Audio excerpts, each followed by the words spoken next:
आपल्या हिंदू धर्मात संकष्ट चतुर्थीला विशेष महत्त्व आहे। पंचांगानुसार दर महिन्यातील कृष्ण पक्षातील चतुर्थी तिथीला संकष्टी चतुर्थी व्रत केलं जातं। संकष्ट चतुर्थी भगवान गणेशांना समर्पित आहे। गणेश पुराणानुसार संकष्ट चतुर्थीला विधिवत पूजन आणि व्रत केल्याने भगवान गणपती लवकर प्रसन्न होतात। या व्रताच्या प्रभावामुळे भक्तांच्या सर्व मनोकामना पूर्ण होतात। सध्या श्रावण मास सुरू असून श्रावणात येणारी संकष्ट चतुर्थी विशेष आहे। त्यानुसार जाणून घेऊया सप्टेंबर महिन्यात संकष्ट चतुर्थी कधी आहे, याची पूजा कशी करावी, संकष्ट चतुर्थीचं महत्त्व काय आहे। आपल्या हिंदू धर्मात भगवान गणपतीला विशेष महत्त्व आहे। धार्मिक ग्रंथानुसार गणपतीला प्रथम पूजनीय देव मानलं जातं। गणेश पूजनाशिवाय कोणत्याही शुभ कार्याची सुरुवात होत नाही। प्रत्येक शुभ कार्याच्या आधी गणेश पूजन केलं जातं। गणेश पूजनाने शुभ कार्यातील विघ्न दूर होतात अशी मान्यता आहे। अशा या विघ्नहर्ता गणपतीला संकष्ट चतुर्थी समर्पित असून या दिवशी गणपतीची विधिवत पूजा केली जाते। सर्व व्रतांमध्ये संकष्ट चतुर्थीचं व्रत हे विशेष मानलं जातं। या दिवशी व्रत केल्याने भाविकांच्या जीवनातील सर्व संकटे दूर होतात, तसेच गणपतीच्या कृपेने सकारात्मक फळ देखील प्राप्त होते। भक्तांच्या सर्व मनोकामना पूर्ण होतात अशी धार्मिक मान्यता आहे। तर संकष्ट चतुर्थीची पूजा करण्यासाठी आपण ज्या ठिकाणी पूजा मांडणी करणार आहोत ती जागा स्वच्छ करून घ्यायची। त्यावरती रांगोळीने स्वस्तिक काढायचं। रांगोळीवरती हळदी, कुंकू, पुष्प, अक्षता वाहून भूमिपूजन करून घ्यायचं। त्यानंतर त्यावरती पाट किंवा चौरंग मांडायचा। चौरंगावरती लाल वस्त्र अंतरायचं। त्यानंतर त्यावरती थोड्याशा अक्षता वाहून अक्षतावरती हळदी, कुंकू वाहून आपण त्यावरती दिवा ठेवणार आहोत।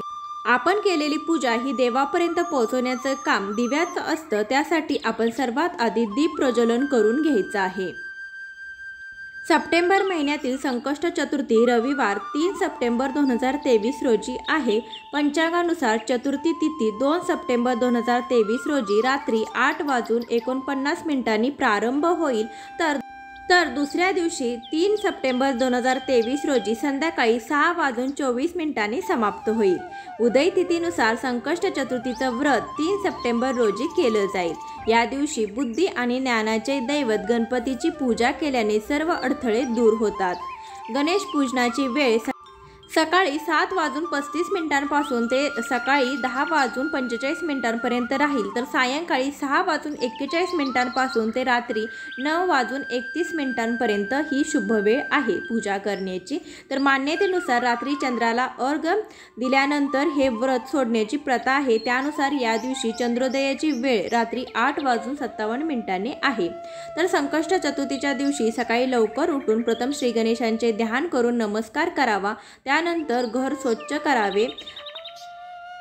पिवळ्या रंगाचे वस्त्र परिधान करून सूर्यदेवाला जल अर्घ्य द्यायचं। त्यानंतर गणेश मंत्राचा जप करत गणपतीचे आवाहन करायचं। तर इथे आपण दीप प्रज्वलन करून घेतलेलं आहे। त्यानंतर आपण गणपतीला अभिषेक करणार आहोत। गणपतीला अभिषेक तुम्ही कच्च्या दुधाने करू शकता, पंचामृताने करू शकता किंवा तुम्ही पाण्याने देखील करू शकता। तर इथे मी 5 पळ्या पहिल्यांदा स्वच्छ पाण्याने अभिषेक घालून घेतलेला आहे। त्यानंतर 5 पळ्या आपण पंचामृताने अभिषेक घालून घेतला आहे। त्यानंतर 5 पळ्या आपण स्वच्छ पाण्याने अभिषेक घालून घेतलेला आहे। गणपतीची पूजा करत असताना तुम्ही गणेश चालीसा किंवा गणेश मंत्राचा जप करू शकता, किंवा तुम्ही ओम गण गणपते नमः या मंत्राचा जप करू शकता, किंवा तुम्ही अथर्वशीर्ष म्हणत देखील तुम्ही गणपती बाप्पांवर अभिषेक करू शकता। गणपती बाप्पांच्या मंत्राचा वापर करत, मंत्राचा उच्चार करत आपण गणपती बाप्पांवर अभिषेक करणार आहोत। सर्वात शेवटी आपण एका ग्लासमध्ये थोडंसं पाणी घेतलेलं आहे। त्यामध्ये हळदी, कुंकू, एक फूल घालून आपण याने शेवटी गणपती बाप्पांना स्नान घालून घेणार आहोत। आता गणपती बाप्पांना आरती ओवाळून घ्यायची। तर असा आपण गणपती बाप्पांच्या मूर्तीवरती अभिषेक घालून घेणार आहोत। संकष्ट चतुर्थीचा उपवास हा कोणीही करू शकतो। ज्यांना संकष्ट चतुर्थी नव्याने धरायची असेल, उपवास हा नव्याने करायचा असेल, तर त्यांनी मंगळवारी येणाऱ्या संकष्ट चतुर्थीला, ज्याला अंगारकी संकष्ट चतुर्थी असं म्हटलं जातं, त्या संकष्ट चतुर्थीपासून संकष्ट चतुर्थीचं व्रत सुरू केलं जातं। किंवा तुम्ही श्रावण महिन्यातील संकष्ट चतुर्थीला देखील संकष्ट चतुर्थीचं व्रत करू शकता। म्हणजे ज्यांना नव्याने उपवास धरायचा आहे किंवा ज्यांचा उपवास मोडलेला असेल अशा स्त्रियांनी किंवा अशा उपवास करणाऱ्यांनी या दिवसापासून तुम्ही उपवासाला सुरुवात करू शकता। संकष्ट चतुर्थीचं व्रत कोण करू शकतं तर संकष्ट चतुर्थीचं व्रत कोणीही करू शकतं। अगदी स्त्री, पुरुष, विवाहित स्त्रिया किंवा लहान मुले मुली देखील कोणीही हे संकष्ट चतुर्थीचं व्रत करू शकतं। काही जण 11 संकष्ट चतुर्थीचं व्रत करतात, काही जण 21 संकष्ट चतुर्थीचं व्रत करतात, तर काही जण आयुष्यभर देखील संकष्ट चतुर्थीचा उपवास करतात।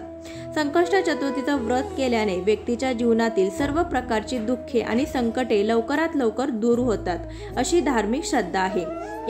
यासोबतच घरात सुख, समृद्धी आणि ऐश्वर्य येते। तुम्हालाही गणपतीला प्रसन्न करून त्यांचा आशीर्वाद मिळवायचा असेल तर तुम्ही श्रावण संकष्ट चतुर्थीच्या दिवशी पूजा करताना तुम्ही ओम गणपते नमः या मंत्राचा जप करत तुम्ही गणपतीच्या संकष्ट चतुर्थीचा उपवास या दिवसापासून धरू शकता व संकष्ट चतुर्थीचं व्रत हे करू शकता। संकष्ट चतुर्थीची पूजा तुम्ही सकाळी मांडू शकता किंवा संध्याकाळीही मांडू शकता। काहींना घाई गडबडीत जमलं नसेल तर त्यांनी संध्याकाळी चंद्रोदयाच्या अगोदर ही पूजा मांडणी करायची आहे। त्यानंतर चंद्रोदय झाल्यानंतर चंद्राला अर्घ्य देऊन चंद्राची आरती करून त्यानंतर गणपती बाप्पांची आरती करायची। 21 मोदकांचा तुम्ही नैवेद्य दाखवायचा आहे। त्यानंतर तुम्ही तुमचा जो उपवास आहे, जे व्रत आहे ते सोडू शकता। गणपती बाप्पांना हळदी, कुंकू, अष्टगंध, लाल फूल, त्यानंतर दुर्वा, कापसाची वस्त्रमाळ घालून घेतलेली आहे। गणपती बाप्पांवर थोड्याशा अक्षदा व्हायच्या आहेत। गणपती बाप्पांना अक्षदा वाहत असताना त्या रंगीत अक्षदा व्हाव्यात किंवा अक्षदावरती हळदी कुंकू व्हावे।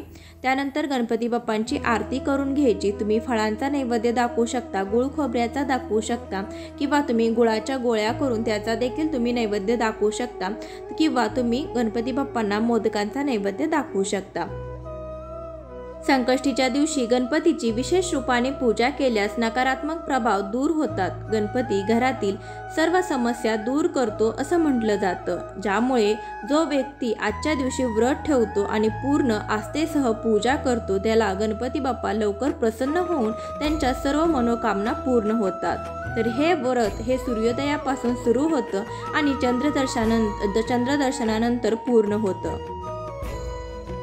जीवनातील सुख समृद्धी कायम टिकवून ठेवण्यासाठी संकष्ट चतुर्थीच्या दिवशी गणपती बाप्पांना 21 दुर्वा अर्पण करा। त्यामुळे तुमच्या सगळ्या जीवनातील अडीअडचणी ह्या दूर होतील।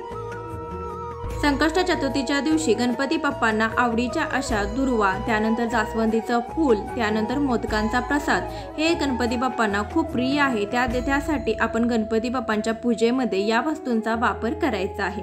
तर श्रावण महिन्यातील संकष्ट चतुर्थीला तुम्ही अशा रीतीने गणपती बाप्पांची पूजा करू शकता। व्हिडिओ कसा वाटला हे कमेंटद्वारे अवश्य सांगा। चॅनलवर नवीन असाल, पहिल्यांदाच माझे व्हिडिओ पाहत असाल तर चॅनलला नक्की सबस्क्राईब करा। भेटूया अशाच एखाद्या व्हिडिओसोबत, तोपर्यंत खूप खूप धन्यवाद। गणपती बाप्पा मोरया, मंगलमूर्ती मोरया।